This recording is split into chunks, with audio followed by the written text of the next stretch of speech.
Hello guys, it's LeopoldvonCarstein and welcome back after a break. So the last few weeks I was spending my time on the new Crusader Kings, the third installment. Even though I had over 500 hours in the Crusader Kings 2, I had to learn most of the things again. I really like the interface. And later in the video I'll talk a bit more about my impressions on the game, but right now may I present you the God Emperor, the 333 statman. I mean, there's no need for a 100-man statman if you have a 333 statman. So this is my current Iron Man game. For those of you who don't know what it means, basically Iron Man means that the achievements are enabled and there is no manual saving. So if you make a mistake in the game, it stays. You cannot load the game. So here is my current Emperor. Pater Abelardo, the Scholar, with 333 in his stats, or to be honest, prowess is also counted as a stat, so it's 368. And he's still growing, so probably right now you're like, wow, this is insane. I mean, yeah, it's a bit insane, but there's no exploits here. It's just the things that the authors of the game gave us. So I will tell you right now how everything works, and later I will give you some basic tips and tricks. Also I will tell you how I kind of manage the game and how I play, what I like to do, what I don't like to do. So I will try to break this video into first talking about my God Emperor, later to tell you some tips how to start the game, how to not to die. I will tell you more about the best skill trees, how to groom an heir, what your domain goals should be, and also some more information. So right now let's start with the God Emperor himself. So basically his fathers were not so good. They were decent, but nothing really fancy.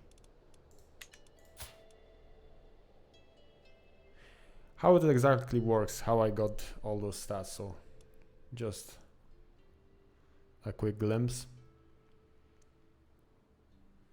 Here you have few things that add diplomacy to crazy numbers. So basically from relations, it's a bonus that I get for having friends. Every friend that I have gives me 2 random stats. Embassies is another perk from the diplomacy tree, basically meaning that every alliance that I have gives me 1 diplomacy.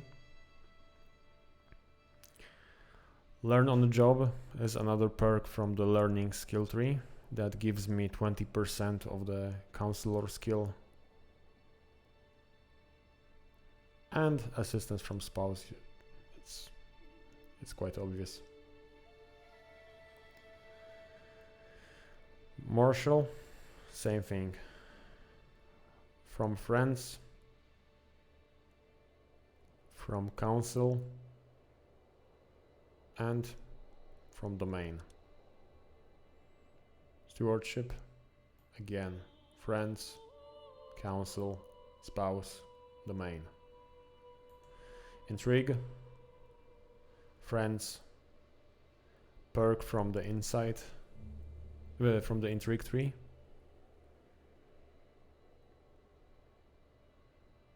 Council, spouse, and domain.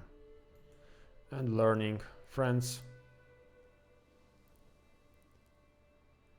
council, spouse, some learning perks, and domain, a lot from domain. So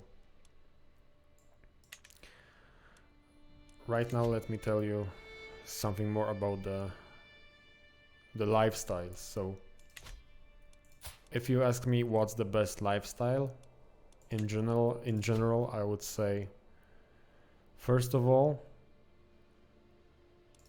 go for the diplomacy tree, the right one, family tree. So one of the 3 best skills, it's not the best in general, but it's one of the best for me right now, is befriend. So basically with this one, I can make a personal scheme to befriend somebody. The basic cooldown is of the scheme, the basic duration of the scheme is 12 months, I guess. But with the, is it the spouse support or?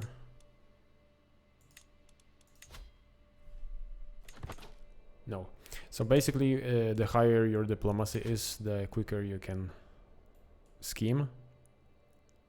In my case it's 9 months. Also you have some events that will trigger on, that will help you to befriend guys. For example, if you're trying to befriend a person, that will be on the feast event that you organize, you'll befriend it instantly. There are also events that if you, for example, pay some money or talk with that person in a specific way, it will improve the progress of the scheme. So usually, in my case, a scheme goes down from 9 months to, let's say, 7 months or 8 months. Sometimes it's like 5 months only. Also, sometimes you have an event that just, there is a tournament, for example, and you can take an interaction that will befriend you with a random guy that you're not trying to befriend at that moment. So it's sometimes random. That's like one of the best perks in game, and it's good to take it early and befriend every young person. So basically what I am doing, I'm just befriending all my kids or my kids, my grandsons. Yeah, I look if their health is good. If it's good, I will just befriend him. Yeah, and it's good to take it really early. Another one, confidence. It gives you -5% stress gain for each friend that you have. In my example, I have, I believe, 52. Where is it? Yeah, I have 52 friends. So if you have 20 or more friends, you are not gaining stress from anything. 0 stress for you. You're just chilled down. This is super powerful. Flatterer, again, helps with befriending, so obviously a nice choice. Grooms to rule. Children receive 1 to 3 extra skill points. It's really good, and from my knowledge it's retroactive, so even if your kids are adults and you take it, they will still get those points. Or at least if they are still in below 16 years old, they for sure will get those points. Heart of the family, it's not great, whatever. Thicker than water, again, it's okay-ish. But what we want is the 2 next perks. So friendly council, like I said, every friend gives you 2 random skill points. It's massive. In my case, 52 friends, so 104 skill points. Just for 1 perk. And 1 random skill point for each living kid. I believe that the maximum amount of kids is 15. I cannot have more, even though I have a lot of fertility, and it says that my chances of having kids are high. And the last one is Patriarch, which gives you a bit of fertility, stress loss, close family opinion, house opinion. I mean, you don't have to take it, but I took it. As for the August tree, it's a really good tree if you are starting with a tribal government type, or if you're at the early stages of your empire, if you're a count or duke or something like that. At that stages, it's quite important for you to get as much prestige as you can, so that you can use those claims and get even more land. In my case, I have a big empire. I get a lot of prestige from every barony, county, duchy, kingdom and empire that I hold, from being a house head, from being a dynasty head.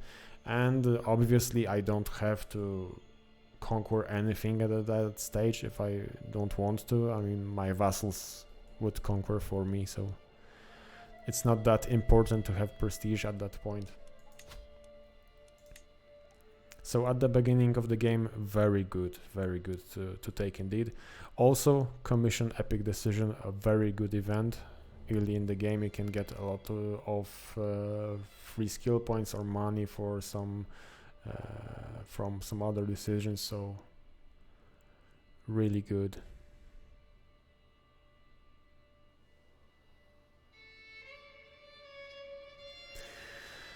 From the left, skill tree, the diplomat one, it's also a very good skill tree.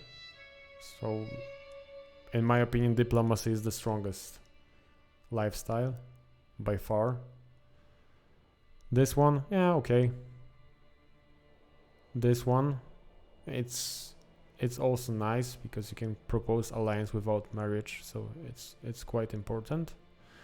But this one gives me a lot of diplomacy. So as you remember, I have like 34 embassies, so it's 34 free diplomacy points. Again, the rest of the tree is, I would say, more important at the early stages of the game where you don't have a big empire. So foreign affairs, yeah, I mean, do I need really any affairs with those guys? They're nobodies for me.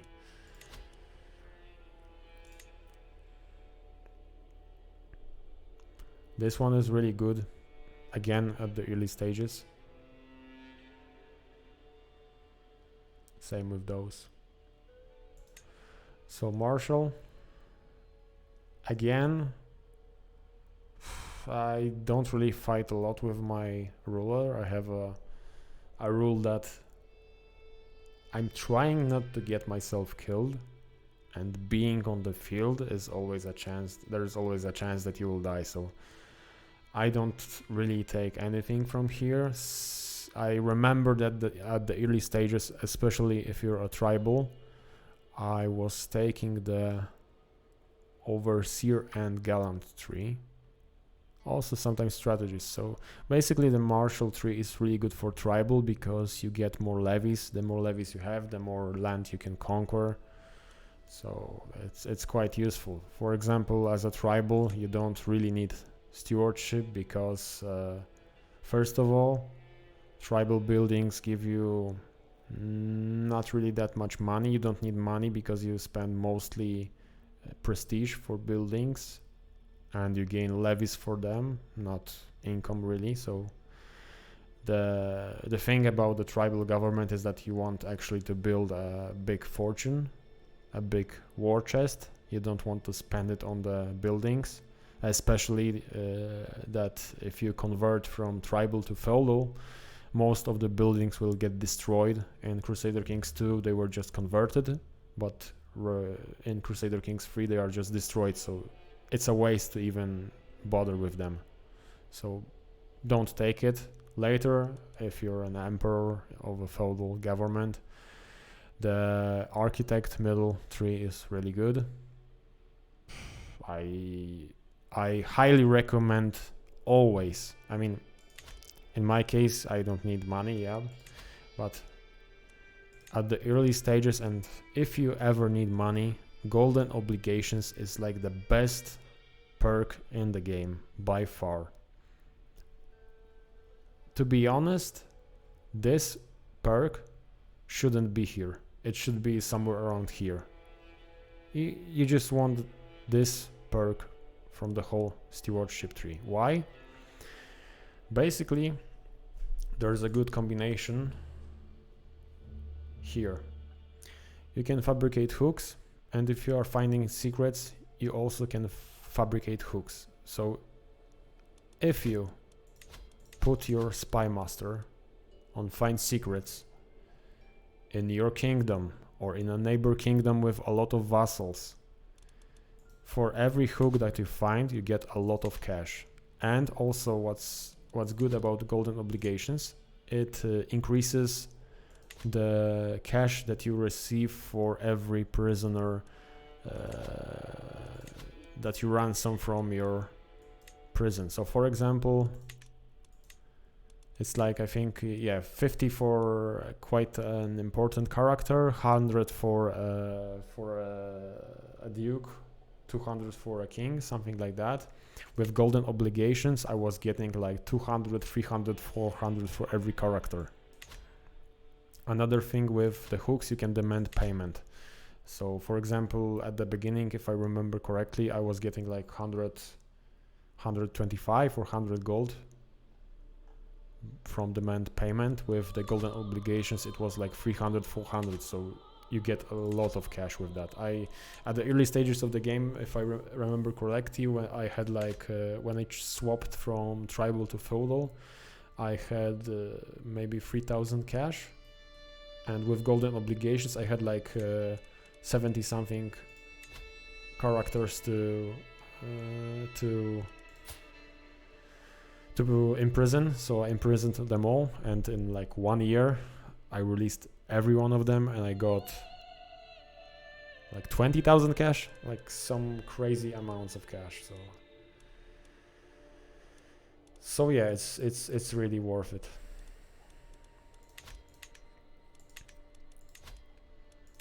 So definitely golden obligations number 1 for me as a perk, as a single perk.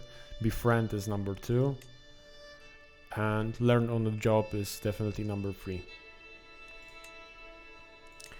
Intrigue 3. Before the patch, Kidnapper was a great perk. I mean, like the easiest way to win wars was to start abduction scheme, pay some court members to join the scheme so that you get 95%. And when the event triggered that you can go with the abduction or wait, you just right click at the king or the duke or whoever you were attacking. You were starting the war and then clicking abduct, and instantly in a day or two the guy was abducted. Boom, 100% war score, you won the game. Right now it's harder. I won't tell you how hard it is because I don't use it. I mean, I was using it like once. You don't really need it. So with Intrigue is an interesting one, and it depends on your playstyle. Right now I'm managing a big empire, so I don't want to make a lot of enemies. I want to have a lot of friends. I don't need to push anybody or kill anybody, so I don't use it that much. But which trees are the best? At the beginning of the game, Schemer tree is really good. You can, with that perk, you can have 2 hostile schemes at one moment. So for example, 2 murders, 2 abductions, whatever. It's really important in the early stages of the game where you're expanding or trying to claim that throne. Also, if we are talking about the claiming throne, this perk is also really good, that you can claim the throne from your liege, so just keep that in mind. Basically, also the schemer tree is really good for preventing schemes on you. So keep that in mind, that if you have a lot of hostile vassals, it's good to invest in that one. Seducer, for me, it's a waste, so I don't use it. I mean, I use it for fertility, just to get more kids, test it out, but I don't recommend it. Torturer can be really good. I mean,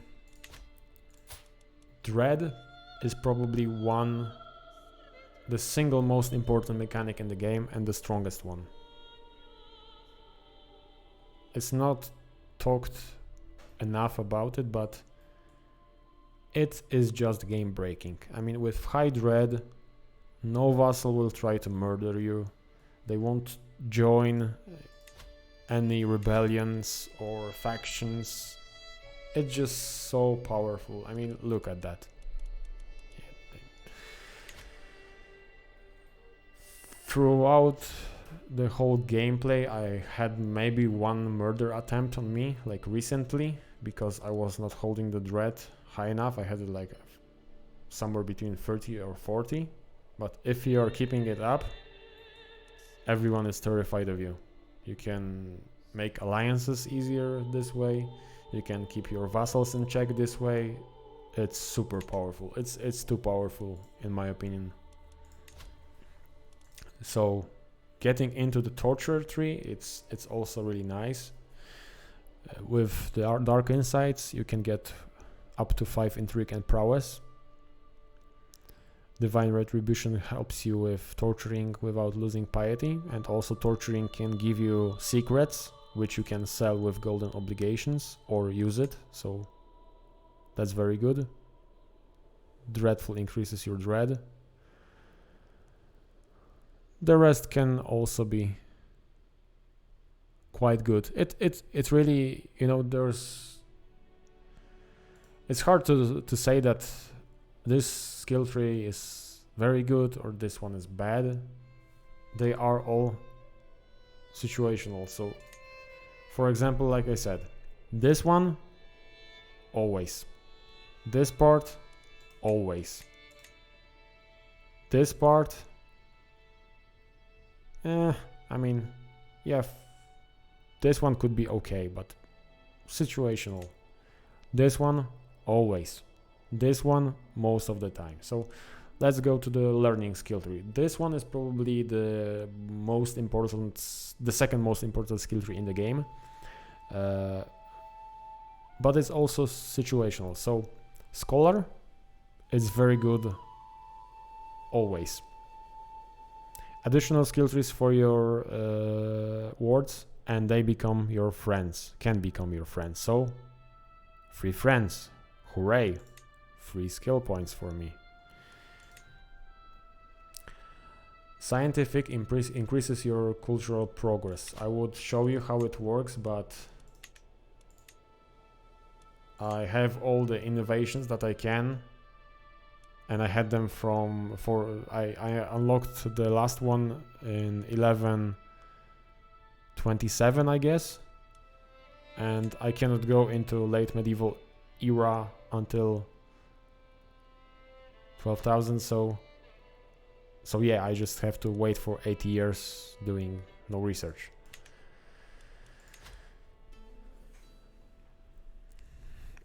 Increased development, very good. Open-minded, it's okay. Apostate, it's very good if you're making your own fate. Is it? No, I mixed it up. Doesn't matter. Scholarly circles, very good. Plus 10 learning at the end. Learn on the job, best one. From that skill tree, 20% of counselor skills is added to your skill. So, for example, in my court, from the chaplain, I'm getting 12. From this one, 6. From this one, I believe they are. Is it 5 or 4? I don't know how they count it exactly. 6 and 6. So it's really good. The last two ones, they are okay. I mean, I like taking scholars for the events that you get and also for the scheme success chance, and again, even more development. So it's very good.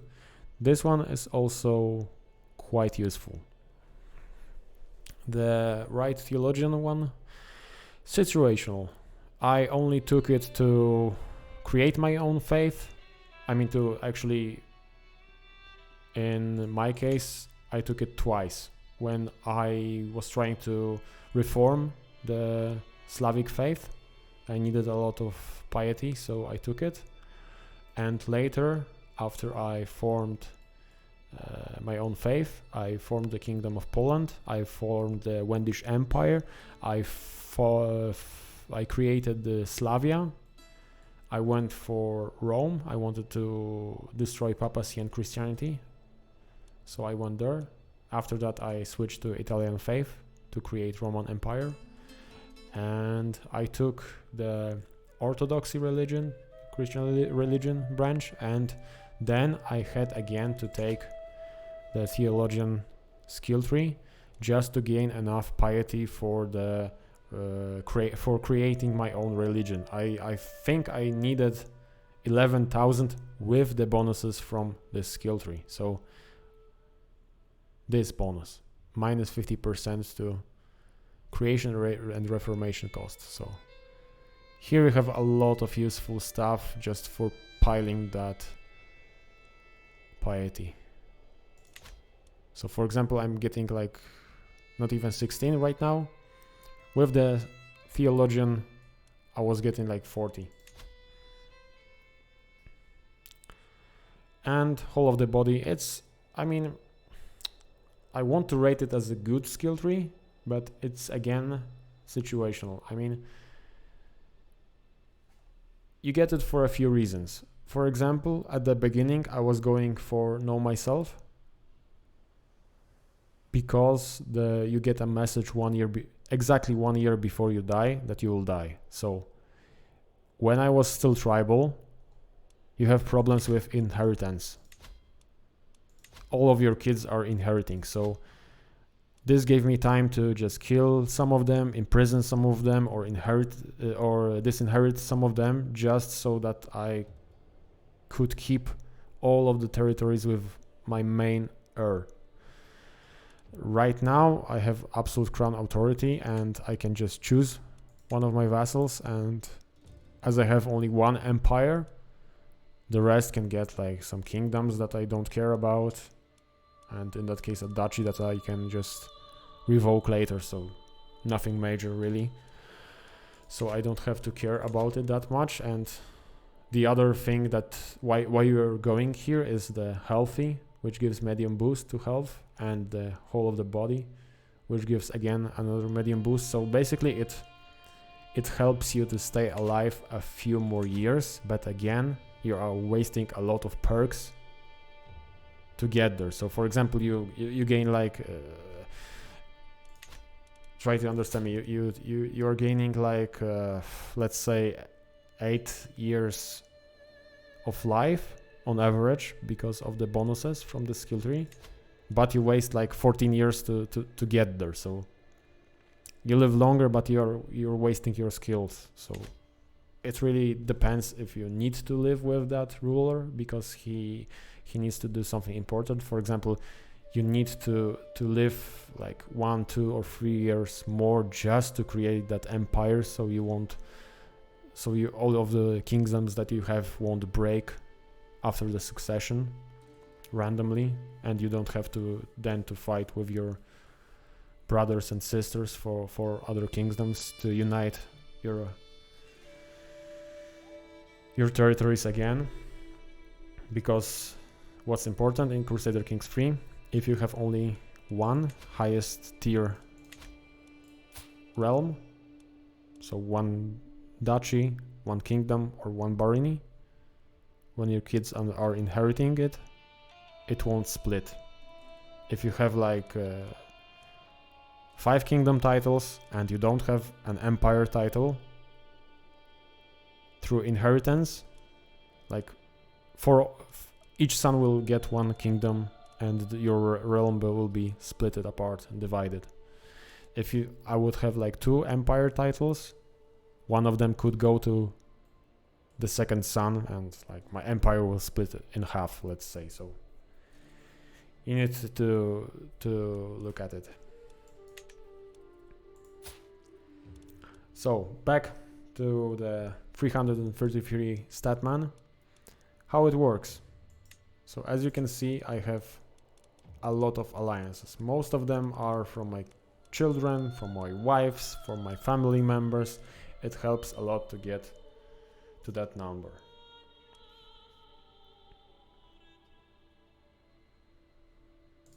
So just a quick recap. From learning, those 2 perks give you the best stats, those 2. From intrigue, you can go with dark insights for just a bit intrigue and just a bit more prowess. From diplomacy, embassies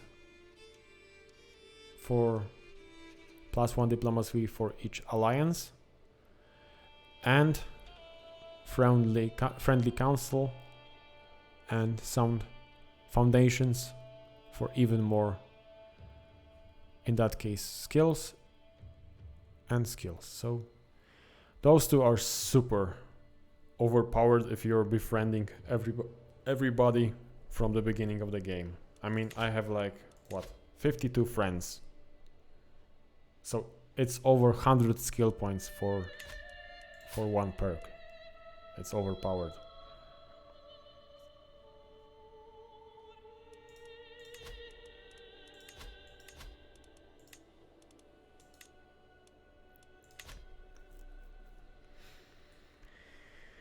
Okay, we talked a bit about the statman. Obviously, I'm quite happy that I could challenge myself and create such a monster, but let's talk more about Crusader Kings 3 and how I can help you. So back to the basics and starting tips. The most important one for me is, it's like in real life. If you want to succeed in Crusader Kings 3, think about the long run. Think where you want to start, what you want to achieve, make some goals, stick to them, but also adapt if you need. So for example, I started here as a count in Sandomierz, the lowest title.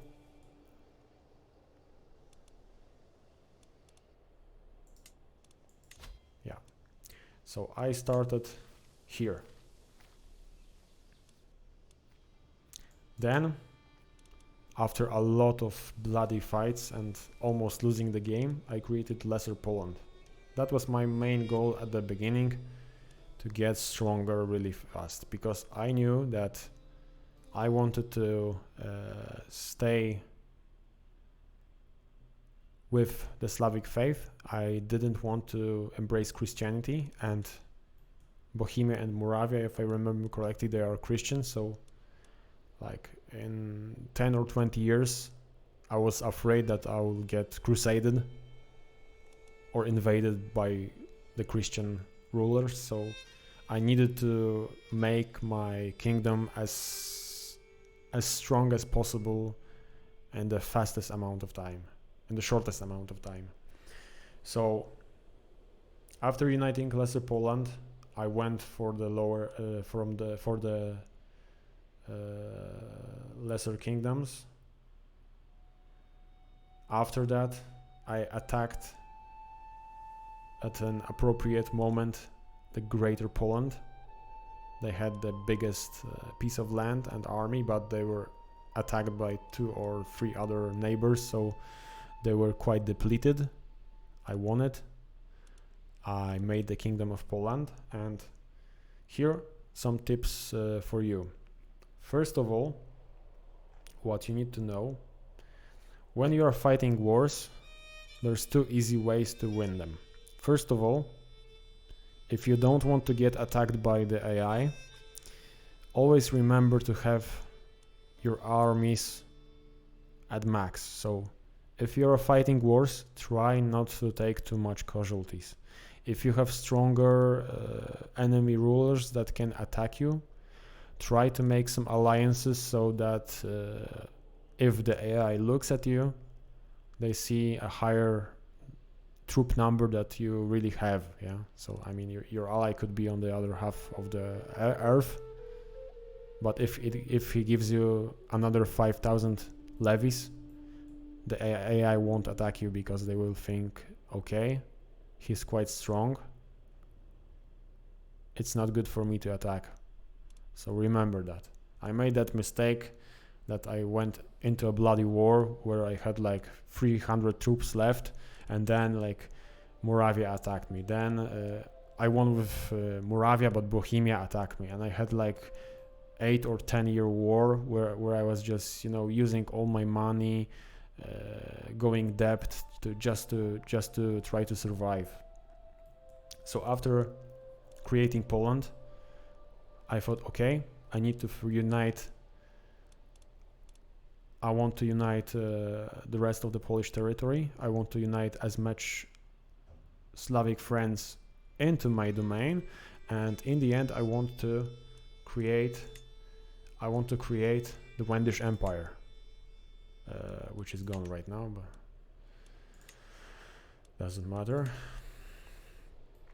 So I wanted to create Wendish Empire, and my final goal was to create Slavia. Slavia is basically a territory like going here, uniting all the Slavs together. So that was my main goal. But the second goal, later goal after that, was to destroy papacy and Christianity. So I had 2 long-term goals. But in the same moment, I had in mind that the Christian rulers, they are already feudal, so they will in time get stronger than me. So at the same time when I am growing, I need to try to destroy their countries, hinder their economies, so that they won't grow. So after I went with Poland, I quickly conquered Pomerania, Lithuania, and then there were some fights, like East Francia was getting quite big, so I used a lot of murder schemes just to murder every emperor one by one from East Francia. King, not emperor. So at a point in the game, the East Francia just broke down into small duchies, and that was the moment that I knew that, okay, I'm fine. I will be fine. I had a lot of alliances with the Nordic kingdoms, so they were not a threat for me. They were also expanding into England and Western Europe. So after I went with Wendish Empire, and to create Slavia, I had to at some point to fight with the Byzantine Empire. And again, it's like the strongest freaking empire in the game. So I mean, if you don't know how to play Crusader Kings 3, go with the Byzantine Empire. You cannot lose with it. So at a point where I had Wendish Empire, I had like 20,000 troops. They had like 12,000 troops, but you know, they had like heavy infantry. Yeah, I had like guys with spears. So I had to again wait for a good moment to attack them. So the point was to get all the Russians and the rest of the Slavic tribes into my kingdom, but at the same moment I wanted to take as much land from Byzantine and make them weaker if it's possible. So every time that they had a holy war with the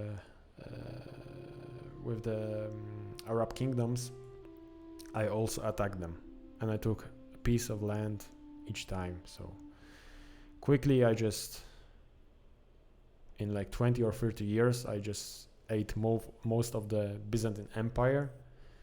I took Italy, I destroyed the papacy, and after that I converted to Italian culture because it was far ahead in technology, and I also wanted to make the Roman Empire. So the lesson is always have a long-term goal, always have a plan, and if something goes wrong, adapt to it, just like in real life. This is the most important part if you want to succeed. Yeah, I mean, there's no magic pill. Yeah, for one guy the end goal is to make the world domination. For me it's getting to the end date because I want the achievement. For somebody it could be like playing Kong and making like an albino cannibal dynasty going naked. Yeah, whatever you want to do, or playing Ragnar's Sons and just, you know, you like Vikings TV series, so you're playing as Ragnar's son and you're trying to conquer the Britannia. So always have a goal in mind. Yeah. Another useful tip: if you are fighting wars, remember this: the goal is not to defeat the enemy army. The goal is to win.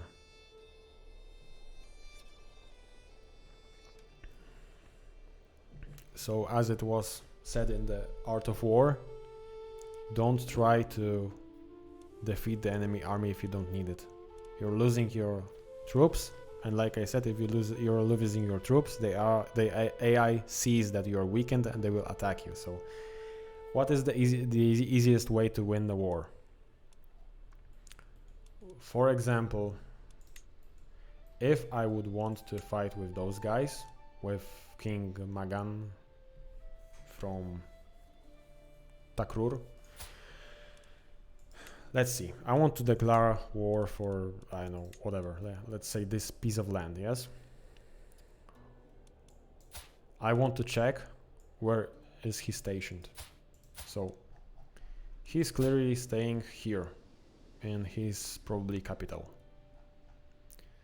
So how to get 100% war score? There are two choices: either abduct the king, but it was nerfed.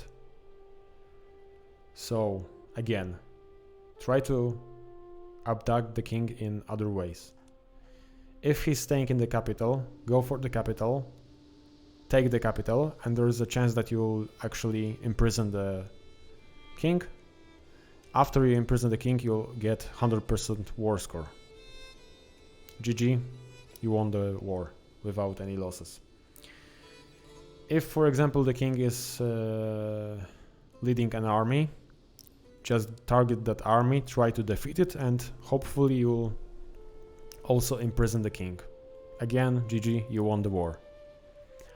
If somehow it's not possible, try to take the land that is your claim. After you take it, you'll get a ticking score. So with each, I don't know, is it month or week or something, with let's say each month you get 1% war score, and it will go up until you'll be at 100% war score. So you can just stand there and hold the territory. It's obviously longer and uses a lot of resources, so the best way is just to target the leader. The same goes with peasant wars. I had like a faction rebellion after I created the new religion. Like half of my empire just went bonkers and rebelled on me. The rebellion was like 70,000 men. I had an army of 60,000, so it was like 50-50. But again, I checked who was the rebel leader. And the rebel leader was like somewhere around here with a stack of 4k soldiers. So what I did, I made a rally point here, just literally on his left. I raised my men-at-arms, just them, and I attacked him. After you attack the enemy rebel leader, boom, if you win the battle, 100% war score, rebellion over. Easy as that. So I talked about the skill trees. Again, there is no single best one. I mean, if I would have to choose 3 best skill paths, this is the number 1, this is the number 2, and that would probably be the number 3 for me. From single skills, this is the best one. This is number 1. This is number 2. This can be number 3. Number 4. And obviously those 2 are combined with this, so it's also number 1, like the whole tree is number 1.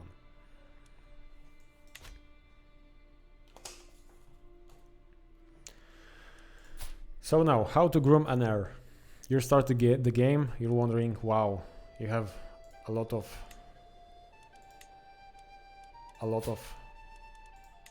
good members. Yeah, so for example,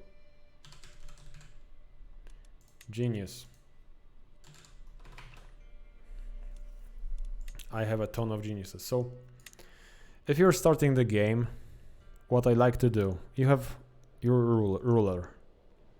With your ruler, you're trying to get the wife with the best traits possible. Don't look at her stats, look at the traits. So for me, the best trait is genius.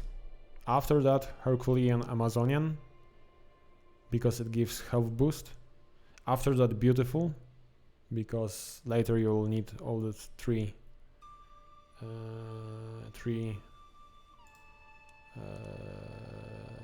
traits to strengthen the bloodline. After that, you can go with fecund or giant or whatever you want. So what I do, at first, find a genius wife. Let's say you have then a 50% chance that your child will get genius or quick or the first level of the genius trait. Doesn't matter. So basically, like the first step is to try to get as many children with genius trait. So it's your first generation. Same goes with other traits. If you have like a Herculean wife, some of your kids will get Herculean also. Some of them will get the level 2 or level 3 or level 1 Herculean trait. So the weaker ones.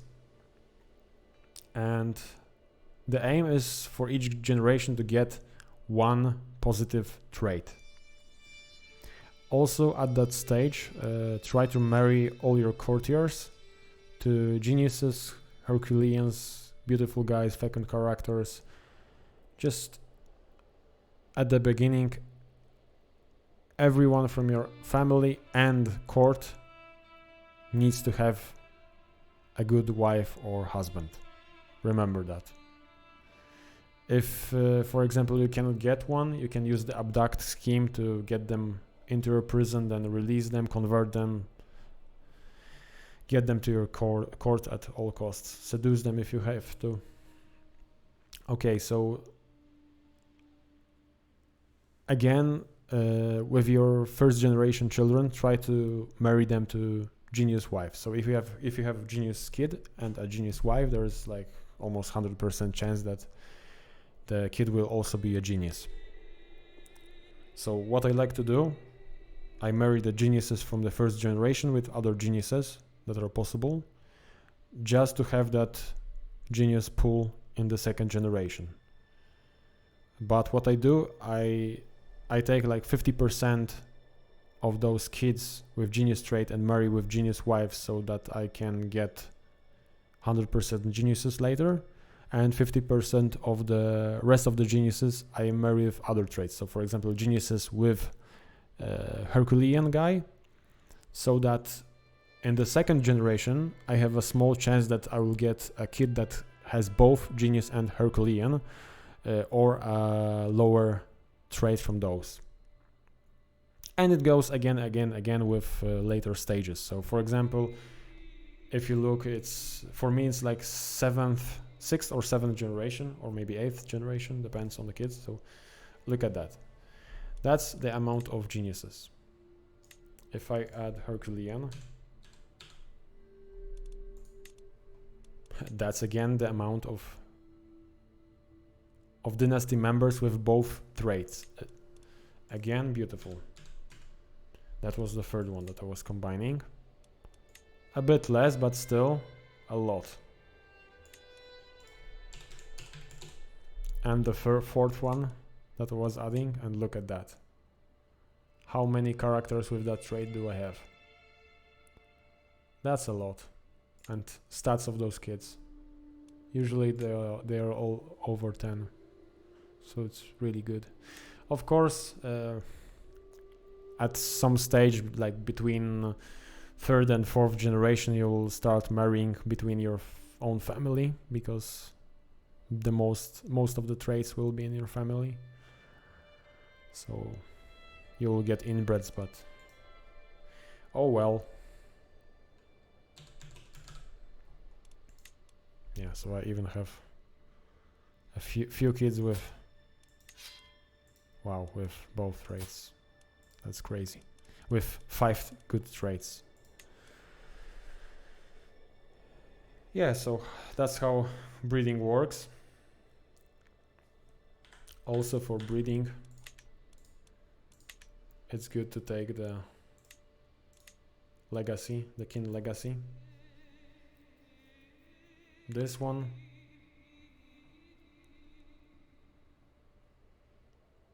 The blood, sorry.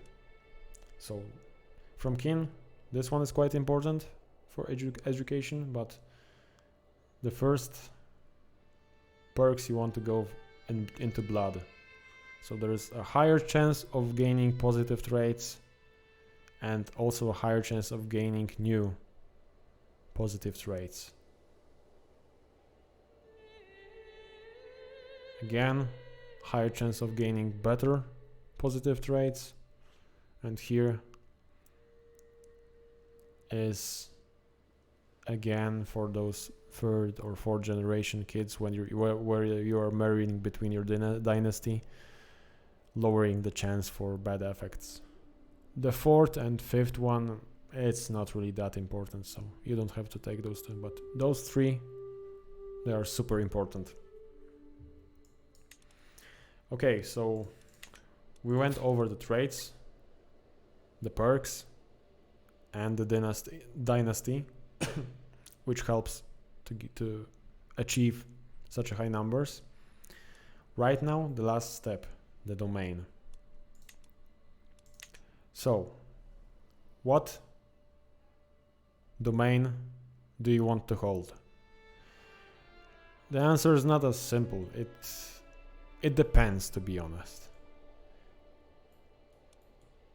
At first, for example, I was holding the Rome and all of the temples, because temples generate piety, and I needed piety to convert to another religion. So I needed those temples, yeah. It was quite useful at that stage. And another thing is that they generate a lot of cash, and I need that cash. Right now, I don't need cash, so I'm more picky about the choices. So for example, Constantinople, obviously it's like the best domain in the game. Hagia Sophia. You need to be Christian faith to get the effect of this. They are called special buildings. So if you go on the Crusader Kings 3 wiki on Google, just go type Crusader Kings 3 wiki special buildings, and you'll get a list of special buildings and where they are located and what requirements do they have to actually be useful for you. So Hagia Sophia, what's important about it? Knight effectiveness, number of knights, monthly renown, piety per knight, but intrigue per level of fame +2. So in my case, 10 more intrigue and more learning and development. So everything is really good. Rome, again, and yeah, in Constantinople you have 2 buildings, but this one just gives you more levies. To be honest, I don't use levies, never. I don't use levies because I have men at arms that are much better. Next one, Rome. Again, a bit weaker walls than in Constantinople, but helps a lot. Development, growth, taxes. Colosseum for building time reduction and less gold for army. I have still some castles and temples. Then Paris, Notre Dame, which gives you taxes, development, popular opinion, more taxes, but most importantly, +5 stewardship in the end, more piety, more renown for your dynasty. And what's important, after 1066 you can build universities in some of the locations, and the requirement is to be famous, and you need to have development rank 40 of that county. So I help with the development of 2 counties just to get the universities, and you can see how strong they are. So this one is the weaker type of the university. More development in that county, which is okay, but you don't need it. But most importantly, +5 learning, more renown for your family, and more lifestyle experience. The other university is here, that's the better one. +5 intrigue, +5 learning, more renown, more monthly experience. Another special building, Stonehenge, +2 learning, cheaper faith conversion, more learning, lifestyle experience, +15%. It's a lot. So if I'm counting correctly, we have +30% lifestyle experience. Next one, Baghdad, House of Wisdom. I took it recently. Again, special building, taxes, growth, but most importantly, +10 learning, +15 monthly experience. It's 45% total. Bonus versus different culture. Faith cost reduction, so -14 total is Stonehenge. And there are a few other special buildings in the world, which eventually I will take for my own. I mean, I could take this one, but I don't really need it. I mean, I'm getting the renown bonus either way. Or did I lose it? No, I still have it. Okay. Special building here.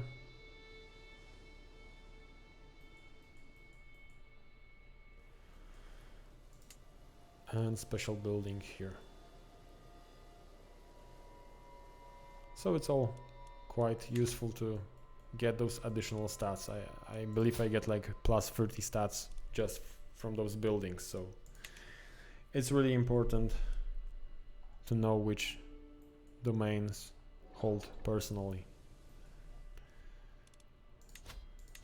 As for armies, I mean, I have a lot of levies which I never use. I use my men-at-arms. So for example, in my domains I made buildings to increase the stats of heavy infantry and picinieri, I guess it's called.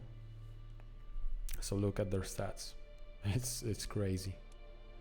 And I have crossbowmen, so I have everything that I need, and I only use those troops. I mean, like one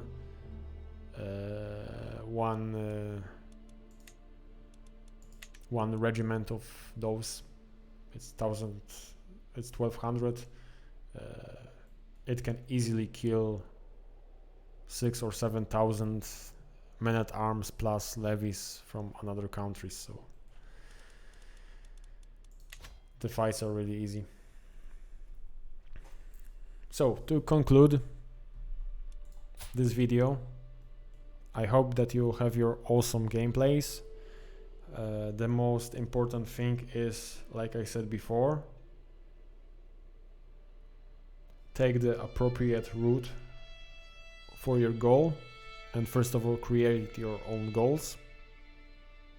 Make a timeline, think what you want to do, and adapt to the situation.